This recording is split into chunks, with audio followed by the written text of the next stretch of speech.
Hey guys, welcome back to the channel super ideas में आप लोगों का एक बार फिर से स्वागत है। और आज है 27 मई। तो आज की इस वीडियो में हम देखने वाले हैं उत्तराखंड की खबरें। इसी तरीके से मैं हर रोज आप लोगों के लिए ये न्यूज लेकर आती हूँ ताकि आप घर बैठे अपडेटेड रह सकें। तो दोस्तों, इस वीडियो को अपने दोस्तों के साथ भी शेयर करें और चैनल को अभी तक आपने सब्सक्राइब नहीं किया है तो चैनल को सब्सक्राइब करके बेल आइकन को प्रेस करना ना भूलें, ताकि जैसे ही नई वीडियो अपलोड हो उसकी नोटिफिकेशन आप लोगों को मिल जाए सबसे पहले। तो चलिए देख लेते हैं आज की खबरें।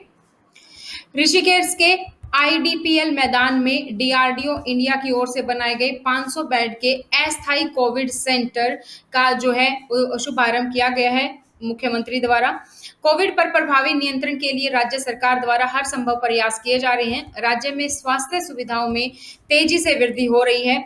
तो प्रदेश में अब ऑक्सीजन, वेंटिलेटर, आईसीयू और ऑक्सीजन बेड की भी पर्याप्त उपलब्धता है। तो जल्द ही हल्द्वानी में भी 500 बेड का सेंटर बनकर तैयार हो जाएगा। अस्पतालों, दवाइयां, ऑक्सीजन, वेंटिलेटर और अन्य संसाधनों में लगातार वृद्धि की जा रही है। जल्द ही नैनीडंडा, थलीसैंड और प्रदेश के अन्य दूरस्थ क्षेत्रों में भी ऑक्सीजन प्लांट को स्थापित किया जाएगा। इंडियन मेडिकल एसोसिएशन आईएमए ने रामदेव को एलोपैथिक डॉक्टरों के खिलाफ कथित अपमानजनक टिप्पणी के लिए मानहानि का नोटिस दिया है, जिसमें उन्होंने 15 दिनों के भीतर माफी मांगने की मांग की है। जिसमें विफल होने पर उन्होंने कहा है कि वह योग गुरु से 1000 करोड़ रुपए के मुआवजे की मांग करेगा। आईएमए उत्तराखंड के सचिव अजय खन्ना की ओर से उनके वकील नीरज पांडे द्वारा दिए गए 6 पृष्ठ के नोटिस में रामदेव की टिप्पणी को प्रतिष्ठा और एलोपैथी की छवि के लिए हानिकारक बताया गया है। इसके लगभग 2000 चिकित्सक जो एसोसिएशन का हिस्सा हैं। केंद्र ने आखिरकार उत्तराखंड को राज्य कोटा पूरा करने के लिए स्थानीय रूप से निर्मित ऑक्सीजन का उपयोग करने की अनुमति दे दी है। तो अब उत्तराखंड में खुद ही ऑक्सीजन का निर्माण होगा। तो उत्तराखंड केंद्र से अनुरोध कर रहा था कि वह अपनी खुद की उत्पादन क्षमता से ऑक्सीजन की आवश्यकता को पूरा करे, जिसका दावा है कि वह राज्य के कोटे से अधिक है। उत्तराखंड भारत में दूसरी सबसे बड़ी कोविड-19 मृत्यु दर अभी फिलहाल उत्तराखंड में है। 36 राज्यों केंद्र शासित प्रदेशों में टोटल उत्तराखंड की मृत्यु दर 25 मई को 1.89% दर्ज की गई थी, जो राष्ट्रीय दर 1.15% से 64% अधिक है। उत्तराखंड में सरयू नदी के किनारे शव मिले हैं और स्थानीय लोग इससे लेकर हैरान हैं, चिंतित है कहीं की कोविड-19 का संक्रमण वहां तक पहुंच ना जाए। उत्तराखंड के सभी जंगल जो संरक्षित क्षेत्रों में आते हैं, जो वर्तमान में बाहरी लोगों के लिए कोविड-19 अनुबंधित यानी कि कोविड-19 जो कर्फ्यू है जानवरों से बचने के लिए बंद है, वो 1 जून तक अभी फिलहाल बंद ही रहेंगे। तो उत्तराखंड के जो जंगल है संरक्षित क्षेत्र वाले, वो अभी टूरिस्ट के लिए ओपन नहीं है। 12वीं की बोर्ड परीक्षा जून तक आयोजित की जा सकती है। उत्तराखंड बोर्ड की केंद्रीय शिक्षा मंत्रालय ने राज्य के सभी शिक्षा मंत्रियों से सुझाव मांगे हैं। उत्तराखंड के शिक्षा मंत्री अरविंद पांडे ने कहा है कि हमने अपने अधिकारियों से इस बारे में बात की। जब सीबीएसई बोर्ड की परीक्षाएं होंगी तो कोरोना महामारी के अलावा बारिश होगी, जो हम सभी के लिए मुश्किल स्थिति पैदा करेगी। उत्तराखंड में कोरोना की बात करें तो 24 घंटे में 2991 नए मामले सामने आए हैं और 53 मरीजों की मौत हुई है। उत्तराखंड में कोरोना संक्रमित मामले और मौत के मामले लगातार कम हो रहे हैं। इसके चलते प्रदेश में जो रिकवरी दर है वो 82.84% पहुंच गई है। कोविन पोर्टल पर पंजीकरण के बिना स्लॉट बुक कराए ही टीकाकरण होने की खबरों के बीच सैकड़ों लोग टीकाकरण केंद्र पर पहुंच गए, लेकिन वहां पहुंचकर पता चला कि ऐसा कोई प्रावधान नहीं है, क्योंकि कुछ दिनों पहले ही एक नोटिस आया था, एक न्यूज आई थी कि अब आपको कोविन पोर्टल पर रजिस्ट्रेशन नहीं करना है, कोई भी स्लॉट बुक नहीं करना है, आप वैक्सीनेशन सेंटर पर जाकर टीका लगवा सकते हैं। तो टीकाकरण के लिए इसी चीज को लेकर काफी कंफ्यूजन हुई और टीकाकरण के लिए पंजीकरण और स्लॉट बुक कराना जरूरी है। ऐसे में इन लोगों को बैरंग लौटना पड़ा। टीकाकरण अभियान के नोडल अधिकारी डॉक्टर राजीव दीक्षित ने भी बताया कि स्लॉट बुक कराने वाले लोगों के टीकाकरण के बाद कुछ डोज बच जाते हैं, जो लोगों का मौके पर ऑफलाइन पंजीकरण के बाद टीकाकरण किया जा सकता है। इस प्रक्रिया के तहत सिर्फ 10% टीके ही लगाए जा सकते हैं, लेकिन लोगों में भ्रम हो गया और बगैर स्लॉट बुक किए ही टीका लगाने पहुंच गए। उत्तराखंड में 1 जून तक लॉकडाउन तो है, इस पे व्यापारियों का कहना है कि अगर सरकार इसका कोई रास्ता नहीं निकालेगी, क्योंकि काफ़ी टाइम से जो दुकानें हैं वो बंद पड़ी हैं, तो बिना अगर आगे और भी लॉकडाउन बढ़ता है, तो व्यापारी दुकानों को खोल सकते हैं। उत्तराखंड में 18 प्लस लोगों का बंद हो सकता है वैक्सीनेशन, तो 18 से ज़्यादा उम्र के लोगों के लिए वैक्सीनेशन बंद हो सकता है, क्योंकि केवल और केवल 2 दिन का ही वैक्सीनेशन का स्टॉक बचा है। उत्तराखंड प्रदेश में ब्लैक फंगस के 15 नए मामले सामने आए हैं। एक मरीज की मौत। उत्तराखंड में ब्लैक फंगस के केस लगातार सामने आ रहे हैं। तो प्रदेश में अब तक 12 मरीजों की मौत ब्लैक फंगस से हो चुकी है। ऑक्सीजन के 11 प्लांट लगाए गए हैं उत्तराखंड में। अब दूसरे राज्यों से नहीं मंगानी पड़ेगी ऑक्सीजन गैस। तो उत्तराखंड में अब दूसरे राज्यों से ऑक्सीजन गैस नहीं मंगानी पड़ेगी, क्योंकि राज्य में अब प्रदेश में ही उत्पादित ऑक्सीजन की आपूर्ति होने लगेगी। केंद्र सरकार ने भी राज्य को इसकी स्वीकृति दे दी है और केंद्र ने प्रदेश में स्थानीय स्तर पर इसे मंजूरी दे दी है।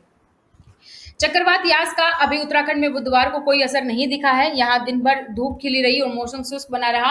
हालांकि जो पश्चिमी विक्षोभ है उसकी सक्रियता के चलते कुमायूं के कुछ हिस्सों में हल्की बारिश के आसार बन रहे हैं, मगर राज्य के ज्यादातर शहरों में मौसम सामान्य रहेगा और तापमान में इजाफा होगा। अगर हम बात करें उत्तराखंड बोर्ड के 12th एग्जाम की, तो एमसीक्यू पैटर्न पर हो सकती है उत्तराखंड 12वीं की परीक्षा, और ये घोषणा जून में संभावना है। तो 1 जून से लगभग हर एक स्टेट बोर्ड की अपनी अपनी स्टेटमेंट आ जाएगी, क्योंकि तब तक ये देखा जा रहा है कि अगर टाइम घटाया जाए, ऑनलाइन लिया जाए, ऑफलाइन लिया जाए, एमसीक्यू पैटर्न रखा जाए, या किस तरीके से एग्जाम हो। कोरोना संक्रमण। चीन सीमा से लगे धारचूला में भी कोरोना का कहर आ गया है। 249 लोग संक्रमित हुए हैं, जिसमें 7 की मौत हो चुकी है। तो चीन सीमा से लगता है धारचूला भी वायरस से नहीं बच सका है। समुद्र तल से 3000 फुट से ज्यादा ऊंचाई पर स्थित है धारचूला। कोरोना में 7 लोगों की जिंदगी जा चुकी है इसमें। अब बर्फीले पहाड़ियों से लगे इस इलाकों में लोग डर के साए में जीने के लिए मजबूर हैं। उत्तराखंड 4 धाम 7वें दिन भी खुला नहीं। बद्रीनाथ हाईवे 7वें दिन खुला बद्रीनाथ हाईवे। देर शाम मलारी हाईवे पर भी शुरू हुई आवाजाही। बीते दिन 20 मई को भारी बारिश के कारण ये 50 मीटर का हिस्सा ध्वस्त हो गया था और हाईवे पर आवाजाही ठप हो गई थी, जो अब खुल गई है। बीते 20 मई को भारी बारिश के दौरान यहां हाईवे का करीब 50 मीटर हिस्सा ध्वस्त हुआ और हाईवे पर आवाजाही ठप हुई। प्रदेश में बच्चों को सीबीएसई पाठ्यक्रम के अनुसार अंग्रेजी शिक्षा प्राप्त करने के उद्देश्य से सरकार ने प्रत्येक विकासखंड में 2-2 अटल उत्कृष्ट विद्यालय खोलने का निर्णय लिया गया है। अटल उत्कृष्ट विद्यालय हैं, इनमें हिंदी और अंग्रेजी दोनों ही माध्यमों में पढ़ाई करवाई जाएगी। सरकार ने बांटे थे ऑक्सीमीटर उत्तराखंड सरकार ने, लेकिन इसमें जो रीडिंग है वो गलत नजर आ रही है, तो इसलिए इस वितरण पर रोक लगा दिया है। इसमें कुछ क्वालिटी इशू है। उत्तराखंड कोरोना संक्रमण की वजह से अब की बार फूलों की घाटी खुलने पर भी इस बार संशय बना हुआ है, क्योंकि 4 धाम की यात्रा भी स्थगित है और अब फूलों की घाटी भी खुलने के कोई भी आसार नजर नहीं आ रही हैं। फूलों की घाटी यानी कि वैली ऑफ फ्लावर्स, यहाँ पर देश विदेश से लोग घूमने आते हैं, क्योंकि ये कुछ 1-2 महीने ही ये उत्तराखंड में खुलती है पूरे साल में। किसान आंदोलन के 6 महीने पूरे हुए और राज्य के किसानों ने ब्लैक डे मनाया। कृषि कानूनों की वापसी और न्यूनतम समर्थन मूल्य पर अनिवार्य खरीद के लिए कानून बनाए आदि की मांग को लेकर दिल्ली के गाजीपुर बॉर्डर पर पिछले 6 महीनों से ये किसान का आंदोलन चल रहा है। किसानों का कहना है अगर हमारी मांगे नहीं मानी गई तो ये आंदोलन 2024 तक चलेगा। कोविड-19 के नाम पर छीने गए बुनियादी अधिकार। हाई कोर्ट ने उत्तराखंड को फटकार लगाई है। ये क्या मामला है पूरा वो हम देख लेते हैं। कोर्ट ने सिस्टम के रवैये को असंवेदनशील और अमानवीय बताते हुए इस मामले में जल्द जरूरी कदम उठाने के निर्देश दिए हैं, जिसमें 20 वन्य परिवारों को जानवरों से भी बदतर जीवन जीने के लिए मजबूर होना पड़ा। अगर कोई नियम संविधान में दिए गए मौलिक अधिकार का उल्लंघन करता है, तो यह सवाल तब खड़ा हुआ जब उत्तराखंड में एक अमानवीय तस्वीर सामने आई। छत की जगह एक पतला सा तिरपाल और बिस्तर की जगह मवेशियों का चारा। इन हालात में वन गुजरों के 20 परिवारों को करीब 1 महीना गुजारना पड़ा, क्योंकि कोविड-19 महामारी का हवाला देकर गोविंद वन्य जीव अभयारण्य ने इन्हें प्रवेश देने से रोक दिया। इस मामले में मंगलवार को हाईकोर्ट ने सरकार और वन विभाग को असंवेदनशील बताते हुए फटकार लगाई। मामला कोर्ट तक कैसे पहुंचा? एक एक्टिविस्ट अर्जुन कसाना ने हाई कोर्ट में एक एफिडेविट दाखिल करते हुए कोर्ट को सूचित किया कि वन गुजरों के साथ कैसा अमानवीय सलूक हो रहा है। एक एफिडेविट के साथ एक तस्वीर भी लगाई गई, जिसमें प्रतिबंधित परिवारों का एक बच्चा मरी हुई भैंस के साथ सोता हुआ दिख रहा था। कोर्ट ने संज्ञान लेते हुए मानवीयता पर हैरानी जताते हुए कहा कि डिप्टी डायरेक्टर के टस से मस न होने पर ताज्जुब होता है। उत्तराखंड में गरीब और असहाय की मदद के लिए फ़ोन पर आपका डॉक्टर उपलब्ध करवाया गया है। तो ये आपका डॉक्टर, अगर आप भी होम आइसोलेट हैं, तो आप डॉक्टर से फ्री टेली कंसल्टेशन कर सकते हैं। ये कॉन्टैक्ट नंबर है 8800026100। तो दोस्तों, ये थी कुछ उत्तराखंड की आज की खबरें। इसी तरीके के अपडेट पाने के लिए आप चैनल को सब्सक्राइब करके बेल आइकन को प्रेस करना ना भूलें। वीडियो को लाइक और शेयर करें। तो आज की वीडियो में इतना ही, फिर मिलेंगे नई जानकारी के साथ। तब तक thank you so much, bye bye, take care.